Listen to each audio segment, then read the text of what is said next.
Friends, welcome back to my channel. ఇక మీనా డబ్బులు దొంగతనం చేసిందని ప్రభావతి అరుస్తూ ఉంటే, ఇక రోహిణి అత్తయ్య అబద్ధం చెప్పదు కదా మావయ్య అని చెప్పేసి అంటుంది. ఇక సత్యం, ఏంటమ్మా మీ ఆయన దొంగతనం చేసినప్పుడల్లా ఇలా ఎవరొకరి మీద వేసి అబద్ధమే చెప్తుంది. ముందు మీ ఆయన దొంగతనం చేశాడేమో వెళ్ళి కనుక్కో అని చెప్పేసి చాలా సీరియస్గా అంటాడు.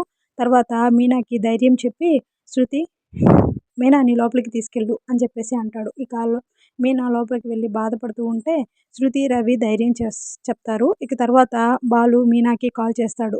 మీనా డల్గా మాట్లాడుతుంది. ఏంటి మీనా అలా డల్గా ఉన్నావు అని చెప్పేసి అంటూ ఉంటే, మీరు ఎప్పుడు వస్తారండి అని చెప్పేసి అడుగుతుంది. నేను రేపు మధ్యాహ్నం కల్లా అక్కడికి ఉంటాను అని చెప్పేసి అనగానే ఫోన్ కట్ చేస్తుంది. ఇక తర్వాత రవి, శృతి మీనా గదిలోకి వస్తారు.